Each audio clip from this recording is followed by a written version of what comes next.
Bonjour à tous, bienvenue pour ce dernier webinaire, le webinaire final. On est jeudi, il est 11 heures comme chaque jour. On commence de manière précise pour le dernier des 4 webinaires. On en aura un autre demain pour un webinaire de conclusion. En attendant, donc, vous allez toujours pouvoir vous inscrire sur le groupe Facebook. Le groupe Facebook qui est notre point de ralliement à la fois pour pouvoir avoir accès au replay, mais également pour remplir les défis qu'on vous propose chaque jour. Des défis qui vous permettront de gagner des cadeaux. Il y aura des cadeaux à la fois pour tous les inscrits. Tous ceux qui se sont inscrits au webinaire, au challenge, auront des cadeaux. Ça, on le dira demain. Et tous ceux qui réaliseront les challenges quotidiens. Donc, vous avez pu le voir pour ceux qui sont sur le groupe Facebook. Vous dites sous chaque post qui correspond au défi, vous donnez votre réponse et nous, on interagit, que ce soit Andy, Laurent, Olivier ou moi. Et vous pouvez également interagir entre vous. Et donc, les cadeaux pour ceux qui auront réalisé les 4 challenges, c'est 3, 2, 1. 3 heures de coaching individuel offert, 2 heures et 1 heure, soit avec une personne de nous 4, parmi nous 4, soit les 4 personnes, soit 2, c'est vous qui choisirez. Mais on vous expliquera tout cela en détail demain, donc à 11 heures, pour le détail à la fois des cadeaux pour tous les inscrits, donc ça, ces cadeaux, vous les avez tous, et pour le tirage au sort des gagnants parmi ceux qui auront réalisé les challenges. Et je rappelle que si vous êtes en retard sur les challenges, ce n'est pas grave, on fait le point demain matin. Donc, si même aujourd'hui, vous n'avez rempli aucun des 3 premiers challenges, si vous remplissez les 4 ce soir, ça suffira pour être éligible au tirage au sort. On termine aujourd'hui avec Olivier. Olivier, en fait, il y en a beaucoup qui nous disent depuis le début, qui reviennent vers nous, qui nous disent vos supports sont clairs, votre message il passe bien, c'est bien carré. Eh bien, tous les 3, on le doit en grande partie à Olivier. Et vous allez voir à l'issue de ce webinaire pourquoi on vous dit ça. Le titre de son webinaire, c'est « En 2023, je booste l'efficacité de mes présentations ». C'est important, tout ce qu'on a fait depuis le début, ça suit une suite logique. Et je pense que, étant donné que c'est lui l'expert pour ça, il en parle bien mieux que moi. Donc, comme hier, je lui laisse la main, comme je l'ai fait avant-hier à Andy et hier à Laurent. C'est lui qui anime. Il y a la boîte en dessous, questions-réponses. Vous pouvez poser vos questions en direct. Soit j'interromps Olivier pendant sa présentation parce que je trouve que c'est pertinent de l'arrêter à ce moment-là et il répondra directement. Soit à la fin de la présentation, on a une session de questions-réponses. On est là maximum jusqu'à midi. On tient nos engagements 1 heure. Eh bien, Olivier, le micro est à toi. Je te laisse.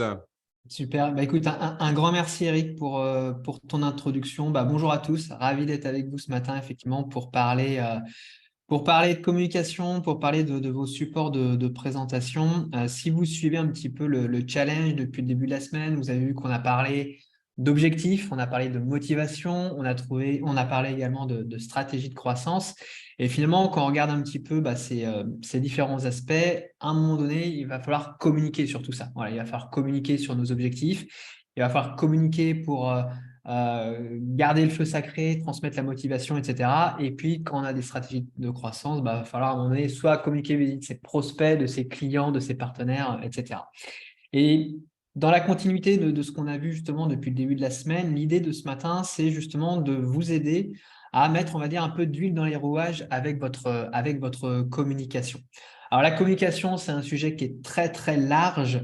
Nous, ce matin, on va se concentrer sur un point en particulier. Ça va être vos présentations, vos supports de présentation. Ce que vous utilisez aujourd'hui pour, par exemple, peut-être vendre vos produits, vos offres, pour manager vos équipes, pour convaincre des partenaires potentiels de vous suivre sur certains projets.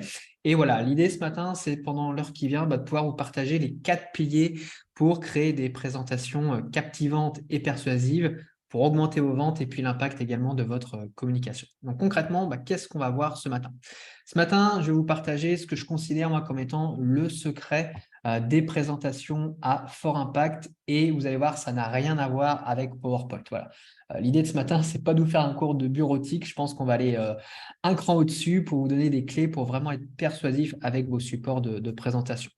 Je vous partagerai la formule CVEA pour créer des présentations persuasives. Alors là, c'est peut-être un petit peu intriguant pour vous. C'est quoi? Qu'est-ce qui se cache derrière ces lettres CVEA? Je vous partage ça dans un instant. Je vous partagerai également la boîte outils que moi j'utilise pour transformer des slides ennuyeuses en slides gagnantes. Vous allez voir aussi que ce matin, je vais aussi vous partager des exemples de slides et avant-après pour bien comprendre finalement comment tout ça s'articule. Comment est-ce que vous pouvez assez simplement finalement améliorer l'impact de vos communications grâce à vos supports de présentation. Et puis, s'il y a un peu de temps, je vous parlerai aussi de ce que j'appelle moi le mythe du je ne suis pas graphiste. C'est-à-dire que moi, quand je suis amené à parler avec des personnes de leur support de présentation, bien souvent, ils me disent « Ouais, mais Olivier, en fait, c'est pas pour moi. Moi, je suis pas graphiste, je sais pas faire, etc. » Et voilà, moi, j'ai vraiment envie de tordre le cou un peu à cette idée-là. Je pense que si vous avez des messages qui valent la peine d'être transmis, qui vous tiennent à cœur, la question du graphisme, en fait, n'est pas un problème en soi. Voilà. Il y a moyen vraiment même sans être graphiste, d'arriver à faire des choses impactantes et de façon assez simple avec ces diapositives. Et donc, je vous parlerai aussi de la méthode que moi j'utilise pour créer des présentations irrésistibles et ainsi pouvoir doper vos résultats. Alors, juste avant que je vous présente tout ça, je vais déjà commencer par me présenter moi. Donc, moi, effectivement, je suis Olivier Richard et je suis le créateur de Simple Slide. Et Simple Slide, c'est une agence de design de présentation. C'est-à-dire que mon travail au quotidien, c'est effectivement d'accompagner les entreprises, les formateurs, les consultants, les entrepreneurs, les porteurs de projets à concevoir des supports de présentation qui vont être le plus clair possible, le plus percutant possible, le plus convaincant possible pour transmettre leurs idées, pour vendre finalement leurs idées et leurs offres auprès de leur auditoire. Voilà, là, je vous ai mis quelques petits exemples de slides extraits de différents projets clients. Donc voilà, ça, c'est la majeure partie de mon activité. Et puis, j'ai également une activité d'organisme de formation dans laquelle je partage finalement la méthode que moi, j'utilise pour concevoir des supports de présentation. Donc, j'aide les personnes qui s'intéressent à monter en compétence sur ce sujet-là. Et d'ailleurs, ça m'intéresserait justement dans le chat que vous me disiez aujourd'hui, vous, dans quel contexte est-ce que vous êtes amené à faire des présentations? Voilà, est-ce que c'est pour vendre vos offres? Est-ce que c'est pour animer des réunions, pour faire du reporting, etc. Voilà, profitez de la petite chatbox là pour m'indiquer ça dans les fenêtres de commentaires, et puis comme ça, voilà, Eric pourra me partager ça. Et vous allez voir, je pense que en fonction de ce que vous allez mettre dans le chat, vous allez voir que je pense que la méthode que je vais vous partager aujourd'hui, vous allez y trouver, je pense, des choses pour vos propres supports de présentation. Donc voilà un petit peu pour le menu d'aujourd'hui. Et finalement, ce que je vous propose d'ailleurs, c'est qu'on va commencer directement par la conclusion. Comme ça, ce sera fait. Finalement, je pense que si vous n'avez qu'une seule chose à retenir de ce que je vous partage ce matin, c'est ce qui vient maintenant. Moi, mon constat, c'est que finalement, une présentation n'est pas faite pour informer. Une présentation est faite pour influencer. Alors, quelle différence je fais entre la notion d'informer et d'influencer? La plupart du temps, les présentateurs vont être dans cette logique d'informer. C'est-à-dire que pour eux, l'objectif, grosso modo, ça va être de transvaser des blocs d'informations d'un émetteur, donc c'est-à-dire eux en tant que présentateurs, vers un récepteur, donc leur public.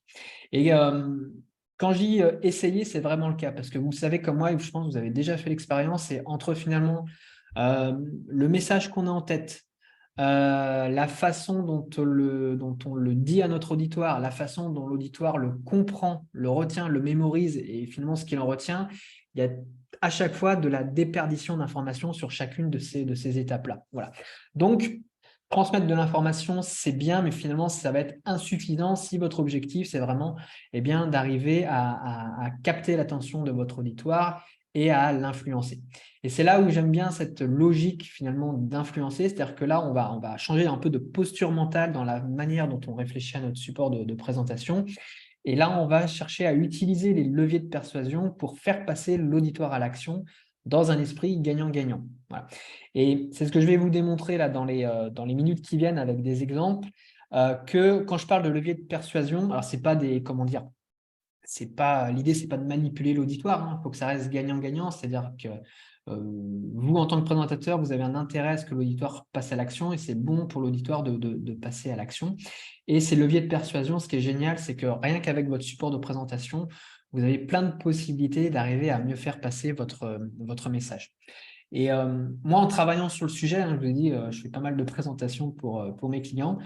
J'en suis arrivé à une espèce de petite formule, et c'est un peu ce que je vais vous partager ce matin.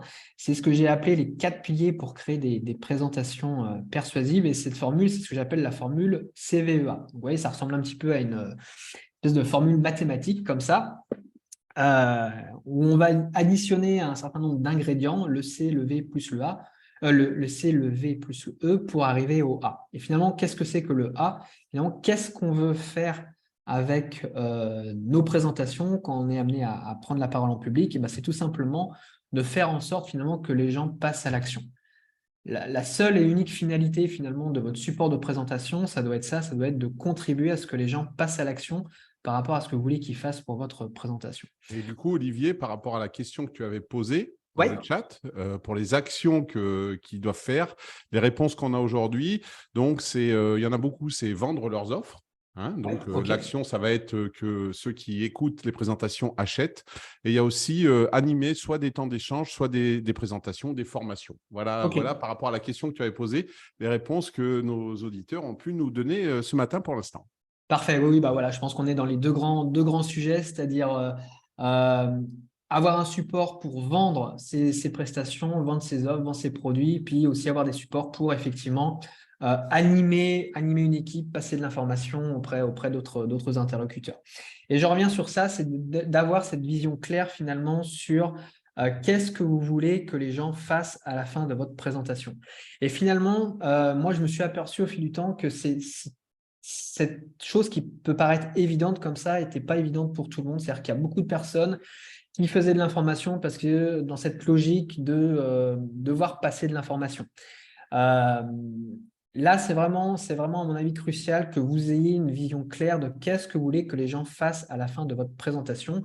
Il y a une citation que j'aime beaucoup qui est de Sénèque, qui est « Il n'est point de vent favorable pour celui qui ne connaît pas son port ».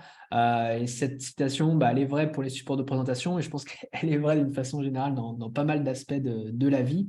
Et c'est évident, c'est-à-dire que si vous n'avez pas une vision claire de qu'est-ce que vous voulez que les gens fassent à la fin de votre présentation, bah, du coup, ça va être un peu plus compliqué de trouver les bons arguments à mettre sur vos slides pour arriver à cette finalité-là. Donc, vraiment, le point de départ, à mon sens, pour arriver à faire des présentations plus persuasives, c'est déjà être au clair sur cette question-là. Qu'est-ce que vous voulez que les gens fassent à la fin de votre présentation? Et une fois que vous avez bien déjà une vision claire par rapport à ça, eh bien, on va pouvoir se concentrer sur les 3 autres ingrédients qui vont justement favoriser ce passage à l'action, cette influence de votre auditoire grâce à votre support de présentation. Le premier pilier d'ailleurs qu'on va voir, qui est pour moi vraiment le pilier numéro 1 dans toute la démarche que moi j'ai lorsque je suis amené à travailler sur des slides avec les clients, c'est le pilier C, le pilier de la clarté. Voilà. C'est-à-dire que le point de départ, il est assez simple, c'est qu'un esprit confus ne passe pas à l'action. Donc, si on veut que les gens passent à l'action, la priorité numéro 1, c'est déjà d'arriver à offrir des diapositives claires et un message clair auprès de notre auditoire. Alors, peut-être que là, vous vous dites, bah oui, c'est évident ça. C'est évident que si je fais des slides clairs plutôt que des slides confuses, il y a plus de chances que quand mon message il passe auprès de mon auditoire. Et vous avez complètement raison, c'est évident.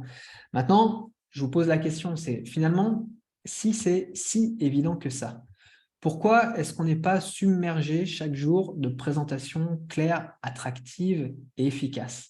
Pourquoi est-ce que encore aujourd'hui, la majorité des présentations, elles ressemblent un petit peu à la slide là, que je viens de vous mettre à l'écran, c'est-à-dire, vous voyez, des diapos qui vont être souvent surchargées d'informations, monotones, où on a du mal à se repérer sur les informations, parfois un peu brouillonnes ou confuses dans ce qui est apporté, etc.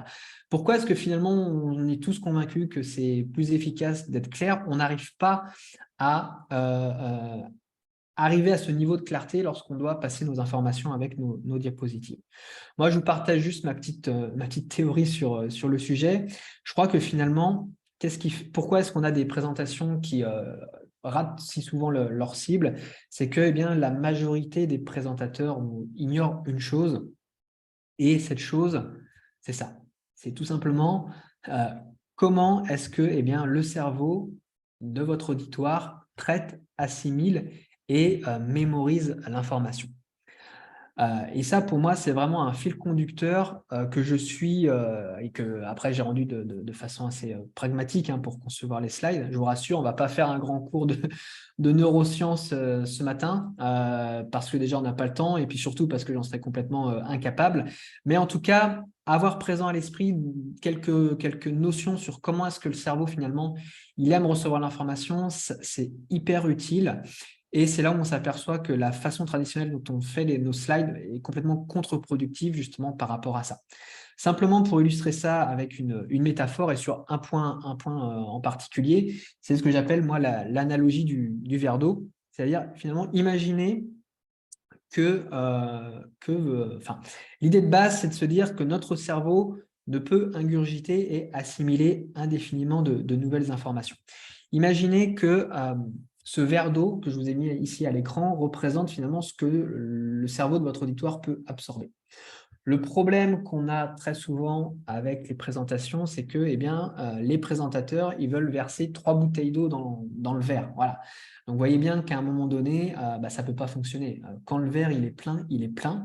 Et ça fonctionne exactement de la même chose finalement avec le cerveau de votre auditoire et sa capacité à absorber de nouvelles informations. Et une fois que vous êtes conscient de ça, vous allez pouvoir vraiment retravailler différemment votre support de votre présentation, le contenu de votre présentation, et vous allez être confronté à 2 challenges. Le premier challenge, ça va être déjà d'arriver à définir ce qui va être essentiel, distinguer l'essentiel du superflu.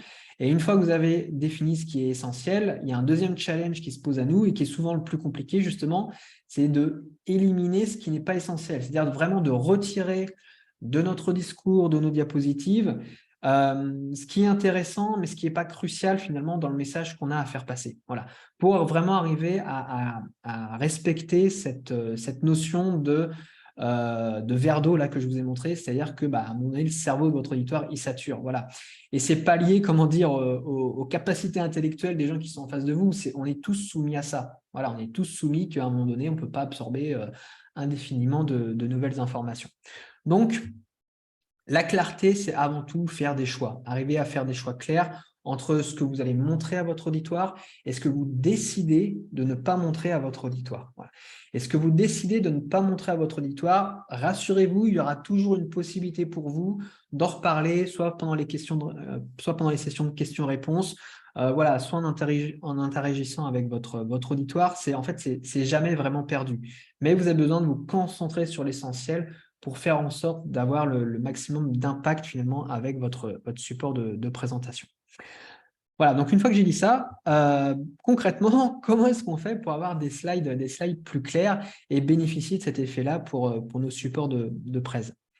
Moi, je vous partage là comment je fonctionne, comment faire pour optimiser des slides.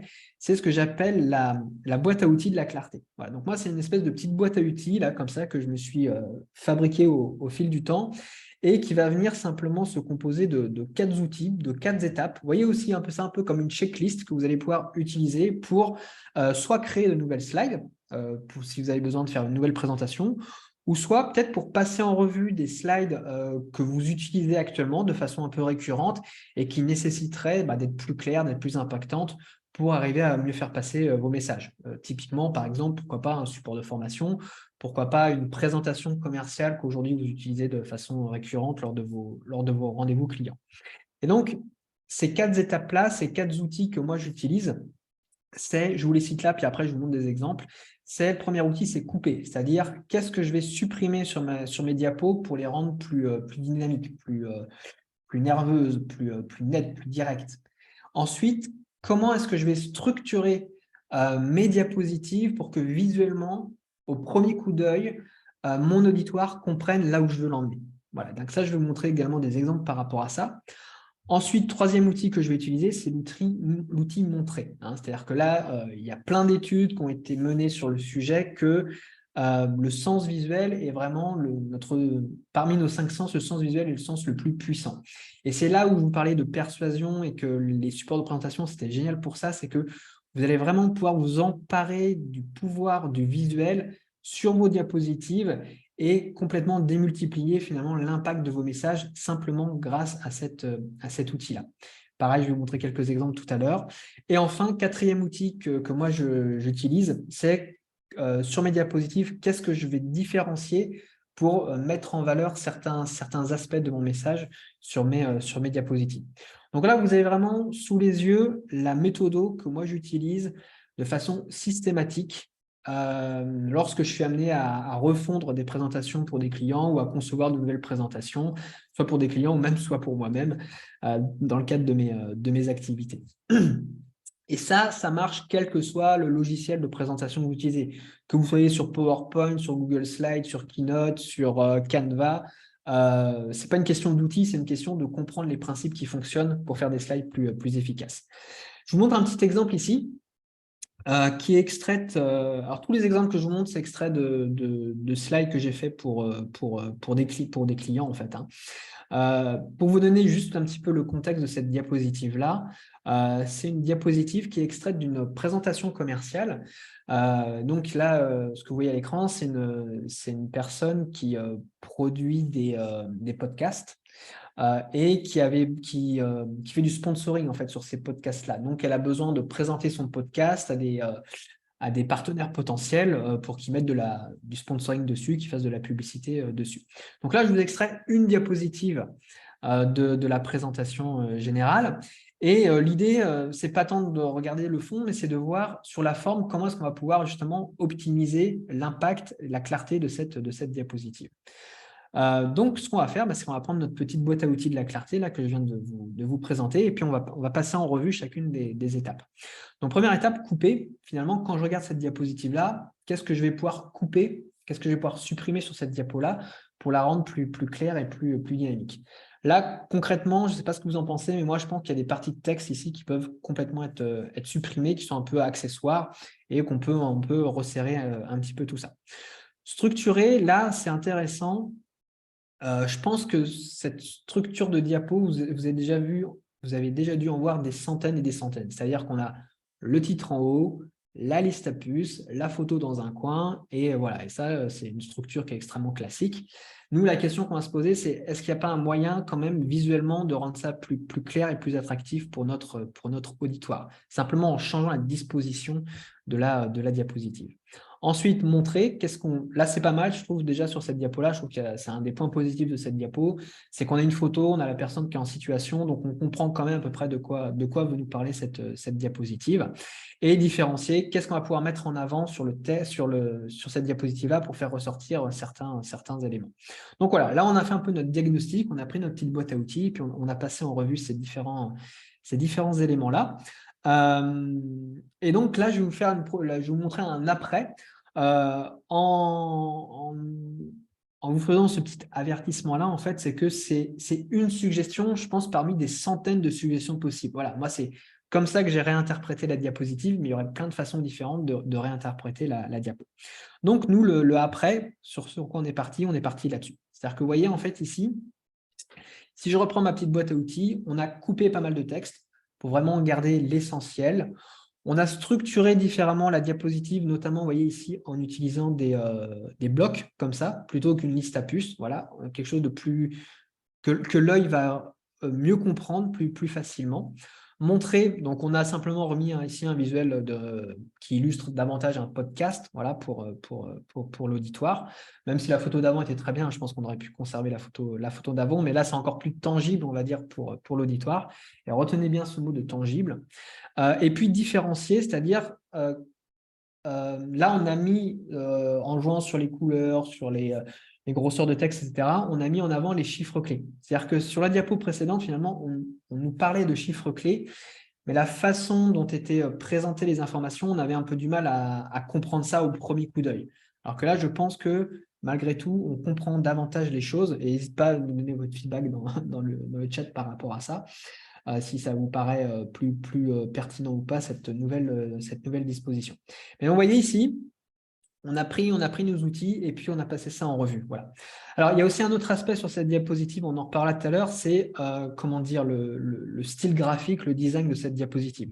Je ne m'étends pas là-dessus en fait maintenant, parce qu'on en reparlera un petit peu tout à l'heure. Et à ce stade-là, ce n'est vraiment pas le plus important à comprendre sur comment arriver à faire des slides plus clairs pour votre auditoire. Donc voilà, ça c'était un premier exemple. Si vous voulez un autre exemple, eh bien, on va pouvoir regarder ça aussi pour se refaire un autre exercice finalement d'utilisation de la boîte à outils. Alors là, je vous extrais une diapositive de quelqu'un que vous connaissez peut-être, qui s'appelle Laurent Hannet. Laurent Hannet, donc Laurent qui vous a fait la présentation hier sur les stratégies de croissance, et on a travaillé justement ensemble avec Laurent sur ces diapos. Donc là, je vous montre une des diapos avant de Laurent, sur la présentation de son programme Croissance pour tous, il vous en a parlé un petit peu hier en fin de webinaire. Donc, qui est un accompagnement marketing, un accompagnement pour mettre en place vos propres stratégies de croissance, etc. pour votre business. Et là, pareil, ce qu'on va faire, c'est qu'on va réutiliser notre petite boîte à outils de la clarté. Sur une diapo, en fait, l'idée, c'est plus de vraiment se concentrer sur la forme. C'est comment est-ce que la forme contribue au fond. Et je pense que des diapos comme ça, pareil, de cette mise en forme très classique, vous en avez déjà vu des centaines et des centaines. Et donc, on va se dire, comment est-ce que je peux faire pour gagner en efficacité par rapport à ce que je veux montrer à mon auditoire. Donc là, couper, je pense que pareil, là, il y a pas mal de textes qu'on va pouvoir couper sur cette diapo-là. Structurer, c'est-à-dire que comment est-ce que je peux faire pour sortir de ces listes à plus, pour proposer quelque chose de plus visuel et de plus clair et impactant pour mon auditoire. Montrer, pour moi, le gros enjeu en fait sur cette diapo-là, il est d'ailleurs à ce niveau-là. C'est qu'est-ce que je montre à mon auditoire. Parce que je vous ai dit, croissance pour tous, si je devais le résumer en 2 mots avec mes mots à moi, peut-être que Laurent il dirait autre chose d'ailleurs, c'est un accompagnement dans la durée pour mettre en place des stratégies de croissance, du marketing, etc. Et ça, entre nous, c'est hyper abstrait, c'est du service en fait. Vous voyez, c'est des données, c'est pas comme vendre une machine à laver, quoi. Voilà, là, on est dans quelque chose qui est beaucoup plus intangible, abstrait pour l'auditoire. Et donc, qu'est-ce que je montre par rapport à ça? Comment je fais pour rendre ça le plus concret possible pour mon auditoire? Et enfin, différencier, voilà, comment je réorganise un petit peu l'information par rapport à ça. Et donc, sur la diapo après, eh bien, on a retravaillé la diapositive de cette façon-là, c'est-à-dire que, vous voyez, on a écarté pas mal de texte parce que finalement, ce texte-là, comment dire, Laurent, il le dit à l'oral en fait. Ça ne sert à rien de le remettre sur la slide puisque Laurent, il fait ce travail-là. Et après, on va rendre ça le plus tangible possible. Donc là, on est parti sur l'idée de dire, tiens, cette offre-là, on va la packager. En fait, on va lui donner un packaging. Et après, on va utiliser des icônes, des choses comme ça pour rendre ça le plus concret possible pour l'auditeur. Donc là, vous voyez, c'est un petit exemple d'avant-après. Comment faire pour rendre ces diapositives plus claires et plus impactantes avec les 4 petits outils que je viens de vous présenter à l'instant. Olivier, juste, j'ai une question de Virginie je pense que tu vas pouvoir répondre. Elle dit que les exemples que tu nous proposes sont parlants, mais est-ce que tu proposes une présentation différente en fonction de ton auditoire? Si c'est un auditoire technique, un acheteur, tout ça, je suppose que dans ta manière de concevoir l'avant-après, avec tes clients, tu prends ça en compte et tu leur demandes à qui c'est destiné. Est-ce que, par exemple, imaginons demain, moi, je te demande de me formaliser une slide sur le bobsleigh. Je suppose que toi, demain, si je m'adresse à des spécialistes du bobsleigh qui connaissent déjà, la slide va être différente si plutôt je m'adresse à des personnes qui n'ont jamais vu du bobsleigh à part le film Rasta Rocket.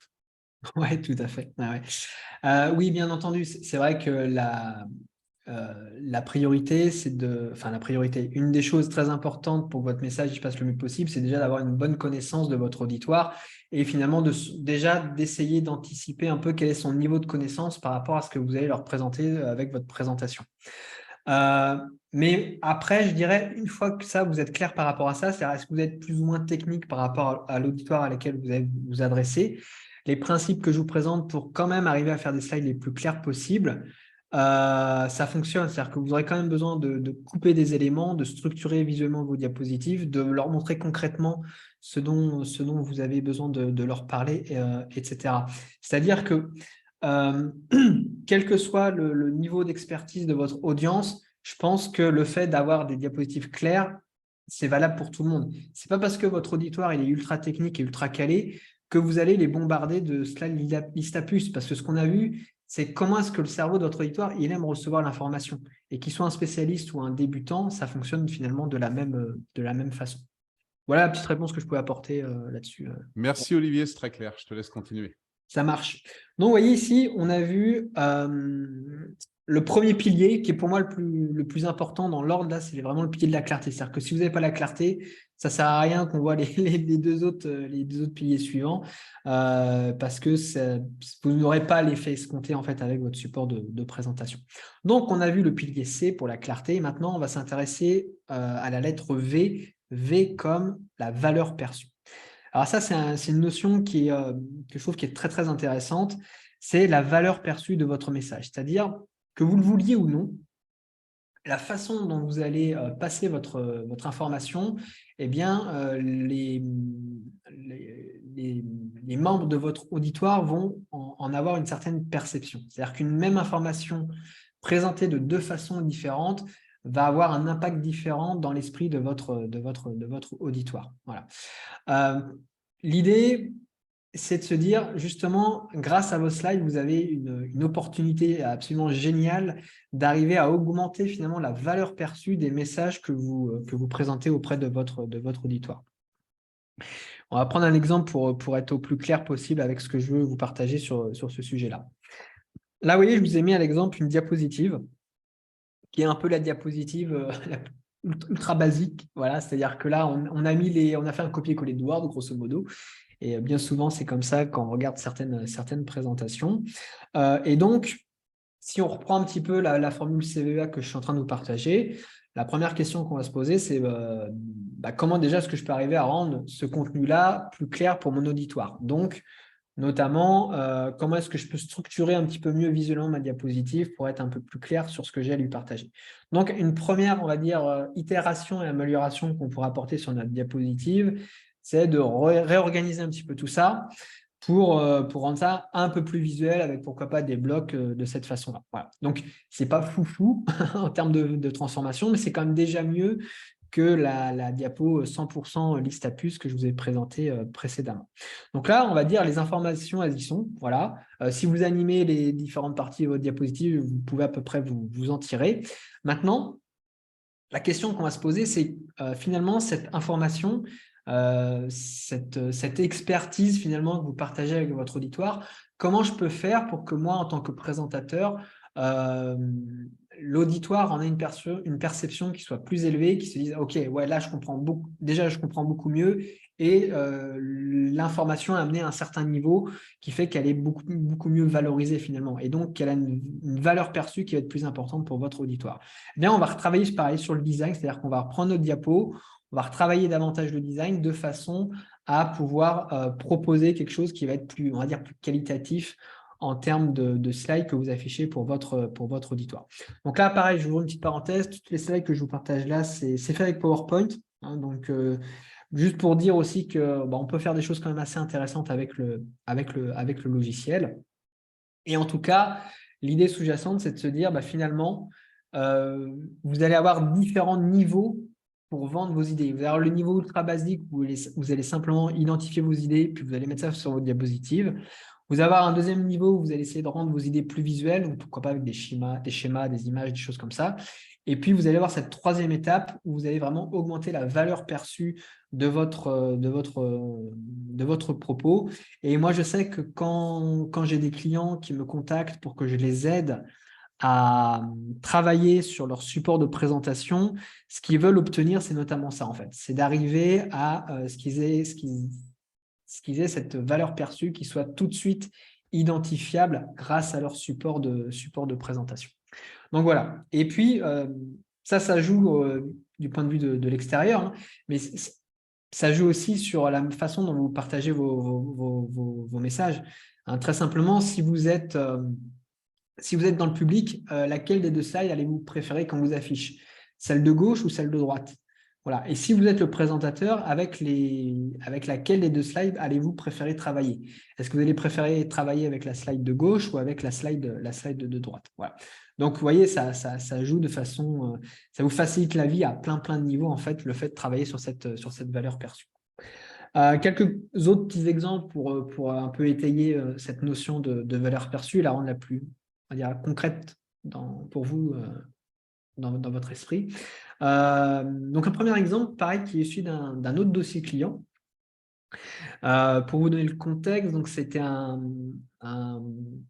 pour le coup, c'était un formateur qui fait de la formation en prise de parole et voilà, qui m'avait envoyé ces slides-là. Donc là, c'était vraiment les slides avant, on va dire, ce que lui, il avait fait de son côté. Et ce que je trouve intéressant, en fait, sur cet exemple-là, donc je vous ai extrait 4 diapos de sa présentation qui est plus complète. Et vous voyez, le titre de la présentation, c'est 5 stratégies pour prendre la parole comme un leader. Et quand je regarde les diapositives, en fait, pour moi, ça ne véhicule pas du tout cette notion en fait, de leadership, voilà, pas du tout. Pour moi, ça fait presque même plus amateur que leader. Et vous voyez, c'est-à-dire qu'à un moment donné, la forme va venir un peu décrédibiliser le fond. Parce que moi, je le connais, ce formateur-là, il est excellent, il a un contenu qui est top. Mais voilà, c'est comment je fais, comment il fait pour que ce soit plus, que soit plus aligné en fait entre ce qu'il montre avec ses diapositives, ce qu'il montre avec sa communication, avec ce qu'il partage véritablement avec son audience.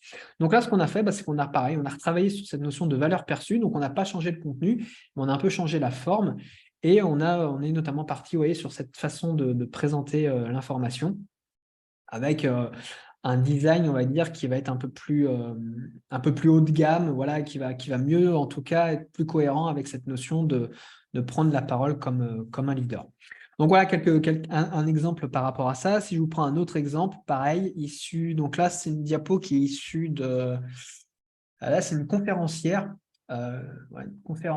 qui fait des conférences sur le thème du développement personnel, etc., qui a une forte autorité sur le sujet, pareil, qui a un contenu qui est top. Mais vous voyez, quand on regarde la diapo comme ça, comment dire, on a un peu ce ressenti, c'est un peu scolaire en fait. Ouais, on voit les images trouvées sur Google Images, là, copier-coller comme ça. Et donc, ce qu'on a fait, pareil, c'est qu'on a retravaillé finalement sur le design en tant que tel pour avoir cette valeur perçue. Et ensuite, on est venu le déployer sur l'entièreté de ces slides. Donc là, je vous extrais quelques slides après, issus de sa présentation, de façon à vraiment impacter davantage son auditoire. Voilà un petit peu pour quelques exemples par rapport à ça. Un dernier exemple, juste, voilà, j'ai déjà commencé à vous présenter des slides par rapport à ça. C'est sur les diapos de ce podcast-là, où pareil, on a repris vraiment l'identité visuelle pour avoir quelque chose de le plus clair et le plus impactant possible pour l'auditoire. Donc voilà un petit peu sur cette notion de valeur perçue.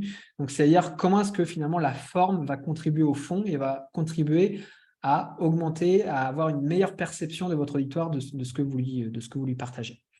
Donc on a vu la clarté, on a vu la notion de valeur perçue. Il nous reste un ingrédient à voir dans cette formule CVEA que je vous partage depuis tout à l'heure. Alors, le E, à quoi est-ce que ça correspond? Eh bien, ça va correspondre…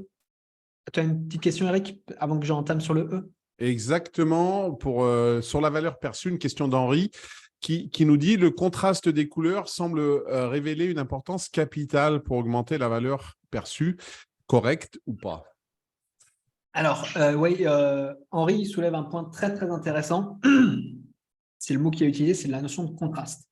C'est-à-dire que si vous voulez facilement augmenter l'impact de vos diapos, effectivement, cette notion de contraste, elle est importante. Elle est importante à plusieurs titres. Tout d'abord, sur la construction de votre message. C'est-à-dire que, par exemple, si dans votre message, ce que vous voulez partager avec votre auditoire, vous avez des notions de avant-après, si vous avez des notions problème-solution, point de vue A, point de vue B, etc., ça, c'est hyper important que vous puissiez le mettre dans votre support de présentation parce que instinctivement, votre auditoire va être davantage captivé par ce que vous lui racontez. Voilà, parce que ça active un truc du cerveau reptilien. Alors ça, on ne croit pas cette notion-là, mais en tout cas, cette notion de contraste-là, elle est directement liée au cerveau reptilien, en fait. Et donc, je dirais, sans rien faire, c'est une des notions les plus puissantes, le contraste, pour finalement arriver à capter l'attention de votre auditoire. Donc ça, c'est sur la partie du message. Et après, sur la partie du design en tant que tel, effectivement, le contraste, c'est…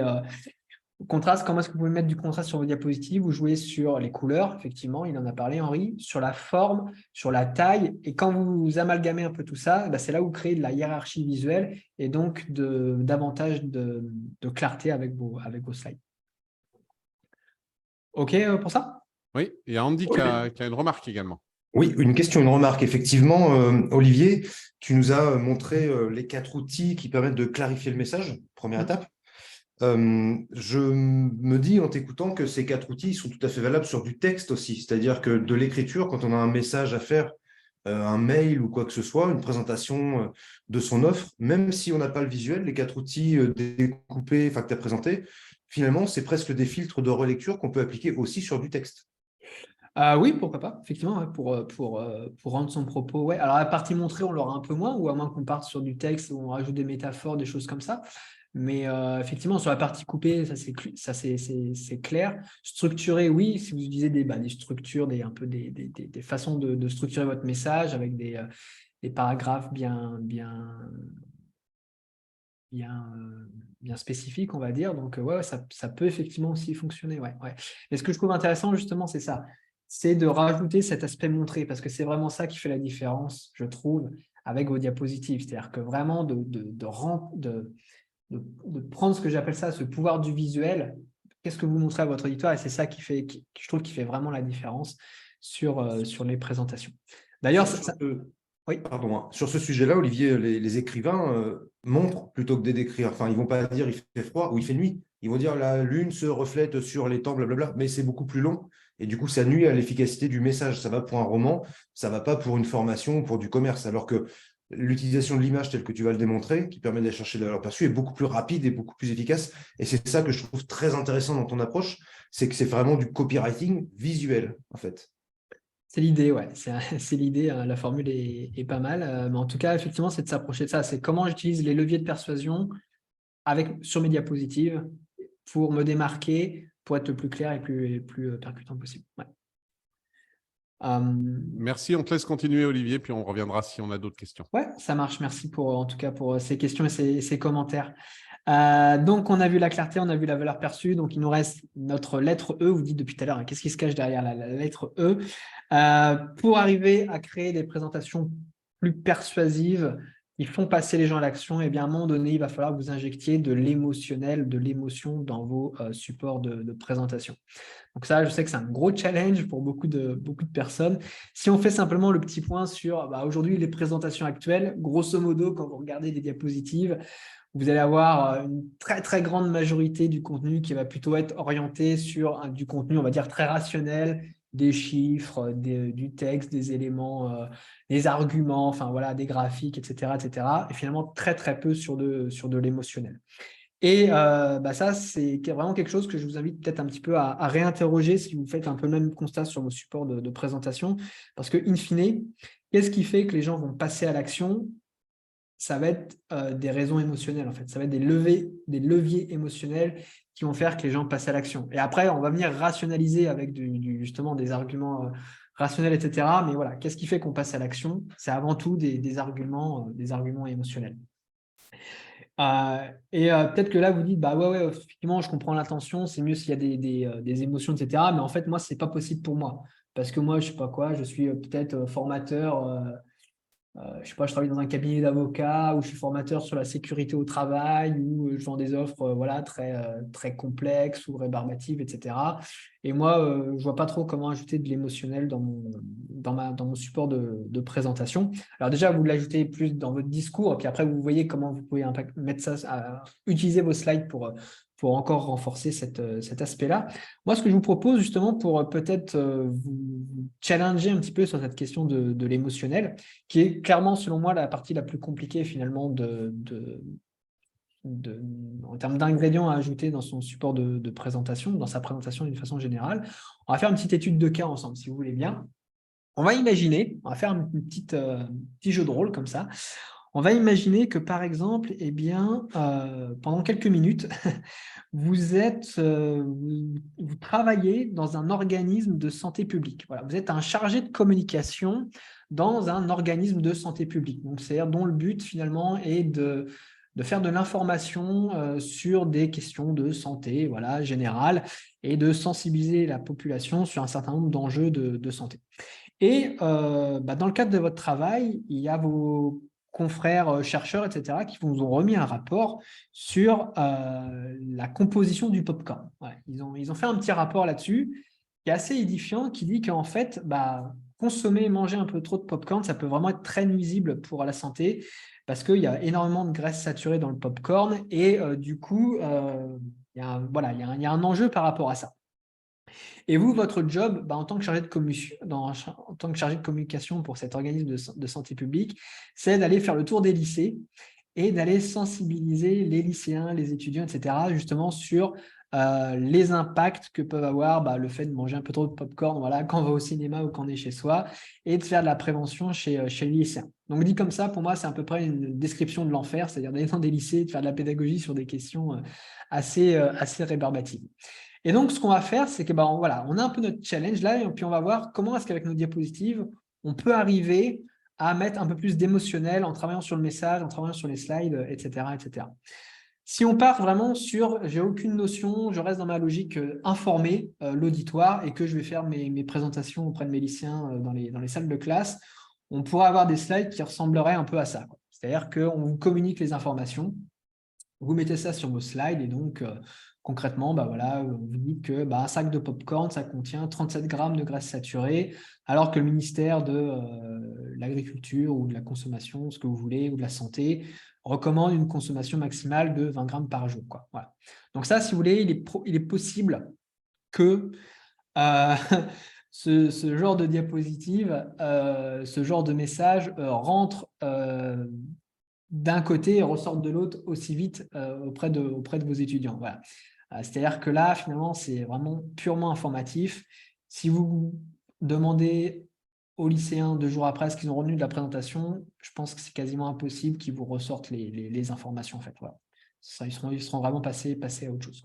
Donc, voilà, ça, c'est un peu notre slide de départ et on va se poser la question, comment est-ce que je peux déjà améliorer ça. Donc là, on peut déjà reprendre un peu la boîte à outils qu'on a vue tout à l'heure. Comment est-ce que je peux rendre ça plus visuel? Est-ce qu'il n'y a pas des informations que je peux couper? Est-ce que je peux structurer un peu différemment la slide, etc. Donc voilà, on fait une première itération, on va dire, par rapport à ça. Et on va, par exemple, avoir cette diapo-là. On va transformer un peu le truc et on va voir cette diapo-là. Donc, si on regarde un peu cette diapo-là, déjà, on a coupé pas mal de texte, vous avez vu. On a mis en avant ici vraiment le message clé de notre diapo. Le popcorn peut être dangereux pour la santé. On a gardé du visuel ici avec le popcorn, ça va plutôt pas mal. Et puis, en termes de montrer, en termes de représentation visuelle, on est parti sur un graphique voilà, où on a notre sac de popcorn ici avec les 37 grammes de graisses saturées et puis les 20 grammes ici de graisses saturées qui correspondent à la consommation maximale recommandée. Donc, voilà, je ne sais pas ce que vous en pensez, mais je trouve qu'on a quand même déjà bien bonifié, on va dire, la diapositive par rapport à ce qu'on avait précédemment. Maintenant, nous, ici, notre objectif, c'est de dire comment je fais pour ajouter de l'émotionnel, on va dire, qui rentre vraiment en résonance avec notre auditoire. Parce que finalement, quand je regarde cette diapo-là, ok, elle est plus claire, mais finalement, quand on me dit 37 grammes de graisse saturée, c'est grave comment en fait? Vous voyez, c'est grave comment 37 grammes de graisse saturée? Est-ce que c'est grave comme manger un bonbon en plus chaque jour? Ou est-ce que c'est grave comme fumer 2,5 paquets de cigarettes par jour? Vous voyez, c'est quoi en fait 37 grammes de graisse saturée? Moi, personnellement, je ne suis pas spécialiste, les lycéens non plus. Donc voilà, est-ce que j'ai vraiment… C'est un peu difficile de se projeter en fait par rapport à ça. Donc là, ce qu'on va faire, c'est qu'on va faire un petit pas en arrière et on va venir vraiment retravailler sur notre message et de se dire, mais en fait, ces 37 grammes saturés, comment est-ce que je peux rendre ça plus parlant pour mon auditoire, plus tangible, plus concret? Vous voyez, je reprends encore ce mot-là de tangible et concret pour l'auditoire. Et donc, en faisant un peu des recherches, donc là, il faut faire des recherches un petit peu en amont, eh bien, on s'est aperçu que finalement, 37 grammes de graisse saturée, ça correspondait à la composition d'un petit déjeuner avec œufs plus bacon, plus hamburger frites, plus viande avec garniture. Vous voyez, tout ça égale un sac de popcorn. C'est-à-dire qu'un sac de popcorn équivaut en termes de graisse saturée à petit déjeuner plus hamburger plus viande. Vous voyez. Et donc, ce qu'on peut se dire, c'est que cette diapositive-là, alors on n'est plus du tout dans les chiffres, etc., mais elle va être beaucoup plus émotionnelle pour notre auditoire. Ça va être beaucoup plus parlant que simplement les chiffres qu'on avait posés tout à l'heure. Vous voyez? Donc ici, on a, quand je dis qu'on fait de l'émotionnel, c'est l'idée, c'est pas de faire pleurer dans les chaumières, etc., mais c'est de trouver les leviers un peu en termes de choses qui vont résonner en nous pour arriver à mettre les informations sur nos diapositives. Et vous voyez, après, on est reparti sur un type de composition de slide finalement qui est assez simple. Hein. On a 4 photos, on a séparé ça en 2 pour que ce soit à peu près clair, etc., quoi. Voilà. Donc voilà, donc là, on a, je pense, encore passé un step, on va dire, en termes de clarté et d'émotionnel avec notre diapositive. Et après, on peut se poser la question, c'est est-ce qu'il n'y aurait pas encore moyen d'aller encore un cran au-dessus finalement? Est-ce qu'il y a pas une petite chose à creuser par rapport à ça? Et ce qu'on pourrait imaginer, en dernière itération, on va dire, sur cette diapositive-là, c'est que pourquoi pas aussi rentrer en interaction finalement avec notre auditoire et que plutôt que d'afficher les informations directement comme ça, comme je vous l'ai mis sur la diapositive précédente, c'est finalement d'aller interroger notre auditoire. C'est-à-dire, voilà, vous avez vos lycéens en face de vous, dites, finalement, vous voyez, parmi les 3 plats que je vous montre là, selon vous, lequel contient autant de graisse saturée qu'un sac de popcorn? Voilà. Donc là, les gens vont rentrer en interaction, il y en a qui vont dire, moi, je pense que c'est le petit déjeuner, autant de burgers, etc. Et en fait, l'astuce ici, c'est que non, ça équivaut aux 3. Donc, vous voyez, vous avez aussi créé une espèce de petit effet de surprise vis-à-vis de votre auditoire qui va aussi émotionnellement jouer également dans la perception du message que vous allez diffuser, partager avec votre auditoire. Donc, vous voyez, si on fait un petit peu l'historique de l'itération qu'on a eue pour arriver à vendre notre idée grâce aux émotions, au tout départ, on avait uniquement les faits. C'est-à-dire que voilà, 37 grammes de graisse saturée contre 20 grammes. Bon. Diapo ultra classique, là, c'est la diapo informée dont je vous parlais au début. Là, c'est information pure. Après, on rentre dans l'influence à partir de la 2. Déjà, dans la 2, on a les faits, plus un message clair, donc, premier pilier, la clarté, plus une représentation visuelle. Voilà, on utilise l'outil montrer pour être plus clair et plus impactant avec notre diapositive. Donc là, voilà. Ensuite, on continue l'itération et on va rajouter du concret, avec ces plats-là en face de nous, et puis de l'impactant. Voilà, c'est-à-dire qu'on passe d'une donnée chiffrée à quelque chose où tout le monde peut se connecter par rapport à ça, avec les plats que je vous ai cités.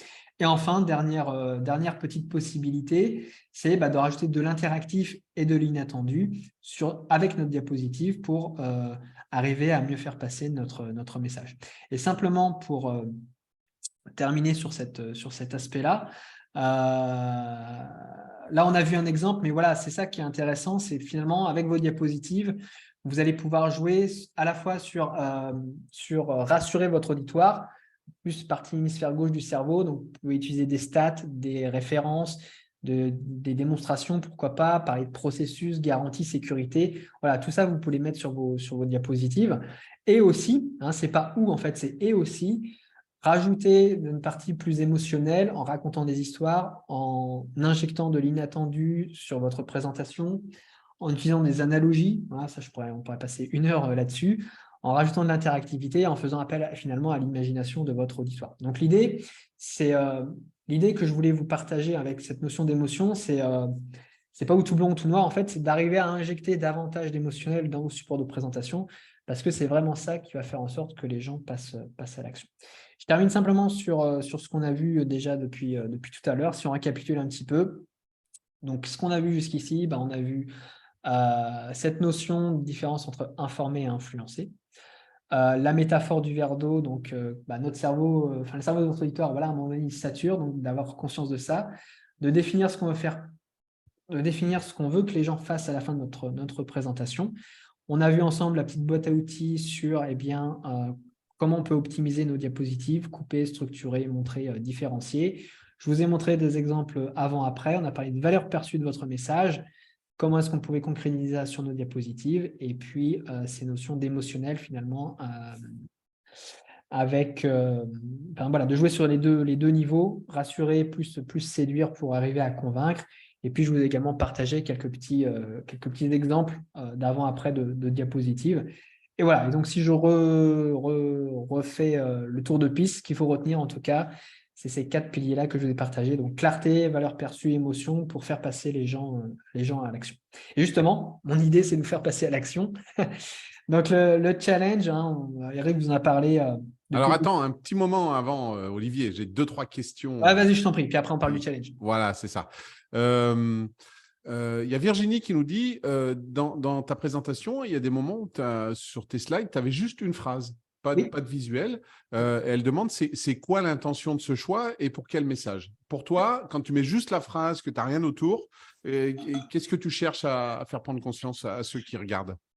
Alors, ça, moi, j'ai dans les familles, dans les types de diapositives que je vais utiliser pour faire passer mes messages, ce que vient de décrire Virginie, c'est moi ce que j'appelle une diapositive message clé. C'est-à-dire qu'on a uniquement un mot ou une phrase sur la diapositive.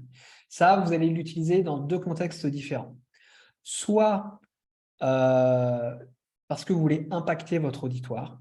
Donc là, notamment, vous allez avoir des textes assez importants, assez gros sur votre diapositive. C'est-à-dire qu'en gros, l'idée, c'est quoi? L'idée de cette diapositive-là, l'objectif, c'est de simplifier, vraiment aller à l'essentiel, droit au but, et de faire en sorte que c'est impossible de ne pas lire la slide.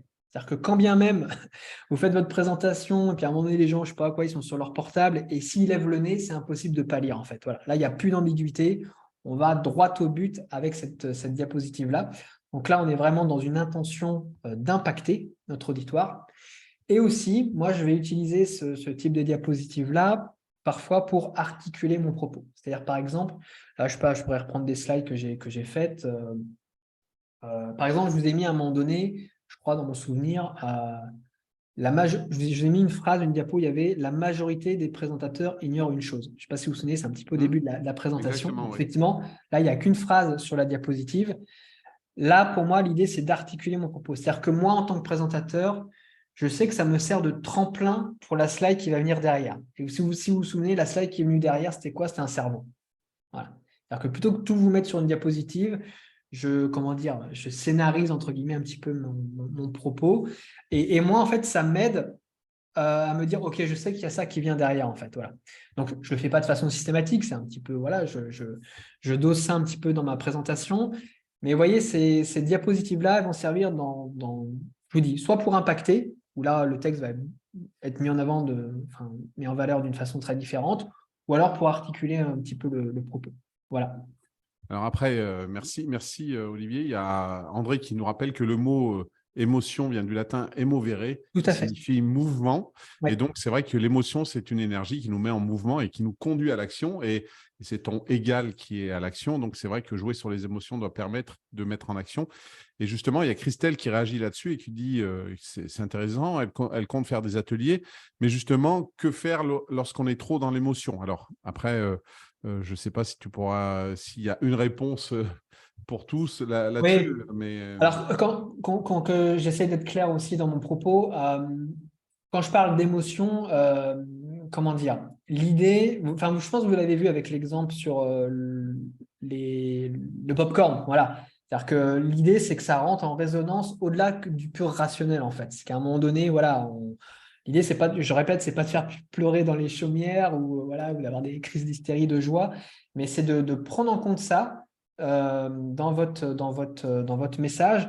Moi, un exercice que j'aime bien faire pour trouver des pistes par rapport à ça, c'est ce que j'appelle l'exercice des 2D, c'est-à-dire vous réfléchissez à votre auditoire, vous allez avoir en face de vous et vous dites par rapport à ce que je vais leur présenter, en quoi est-ce que ma présentation elle va répondre à leur désir, à ce vers quoi ils veulent aller, et en quoi ils ont des douleurs par rapport à ce que je vais leur expliquer, c'est-à-dire en gros c'est quoi leur problème à l'heure actuelle et qu'est-ce que ça génère chez eux en fait.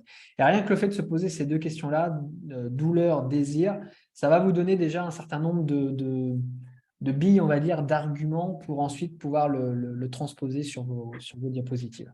Et donc, tu réponds un petit peu à la question de Jean-Pierre qui, je pense, était sur le popcorn où il disait tu jouais entre l'équilibre entre la peur et la persuasion. Ouais. Et donc, ça correspond exactement, je pense, à ce que tu viens d'expliquer. Merci, Olivier. Merci. À vous de jouer alors maintenant, c'est ça? Voilà. Le challenge du jour. Voilà, pour vous faire passer à l'action. Alors moi, ce que je vous propose, effectivement, c'est vous allez sur le groupe Facebook. Et l'idée, alors je ne vais pas vous demander de faire des slides parce que voilà, vous avez l'après-midi devant vous, il y a peut-être déjà d'autres choses à faire. Mais en tout cas, de prendre le temps de réfléchir. Voilà, l'idée, c'est que vous réfléchissez. Alors, soit une présentation que vous allez faire prochainement, voilà, en fonction de votre contexte, soit une présentation que vous utilisez déjà aujourd'hui et sur laquelle vous dites, tiens, là, il y a matière à travailler dessus, à l'améliorer, à la bonifier, etc.